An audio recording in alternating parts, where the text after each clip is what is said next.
Hey everyone, it's Tom Abbott here. I want to tell you a story. It wasn't the first time this happened. I was delivering a program for the government sales unit of a national telecommunications company about selling in price-conscious markets.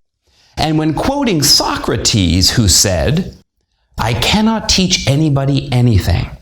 I can only make them think," well, there were some skeptical looks among the account managers. I mean, we need to learn how to qualify leads. I imagine them thinking this, right? And maybe you're thinking the same thing.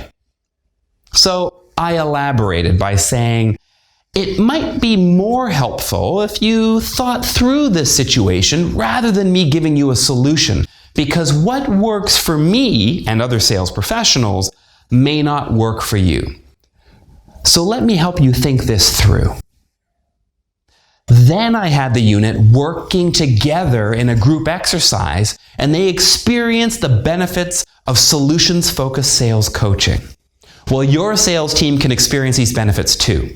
So here are some powerful questions you could ask that will help your sales team overcome their day-to-day challenges and find their own solutions. So let's get started. The first one is platform. You start with building the platform, which is where your sales team is now. For example, not qualifying, right? So if they're not qualifying leads well, you could ask them, what do you want to achieve? What would be the payoff for solving this problem? How will you know that we've made some progress? So the next one is the future perfect. So you can use these questions to help your sales team see how the future will be different when the problem is no longer there. For example, you could ask them this. What if this problem went away overnight? How would you know? What will you be doing? What would be the first small signs that this problem of not being able to qualify disappeared? The next one is counters. Now, counters help your sales team start seeing the strengths that they already possess that will help them move towards a solution. For example, you could ask them, when does this solution happen already? What are examples of the solution happening now, complete or in part? Which parts of your future perfect happen at this moment? What are you already doing that's helping? What's working for you now? I love that kind of stuff. Counters. Now the next is affirm. So even the most challenging situations with your sales team have positive examples of them coping that can be drawn out and affirmed. For example, you could say, I'm really impressed with how you reached the decision maker. You could then ask, how did you do that? When you face situations with gatekeepers before, how have you handled them? See, these are really great for affirming. The next bit, scaling. Now, scaling questions can help measure how close your sales team is to their desired goals. Now, the ends of the scale range from the worst the problem's ever been, 0, to the best things could ever possibly be, a 10.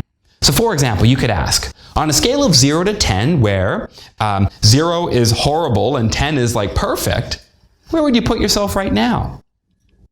How do you know that you're at an N versus a 0? What's the highest you've been on the scale?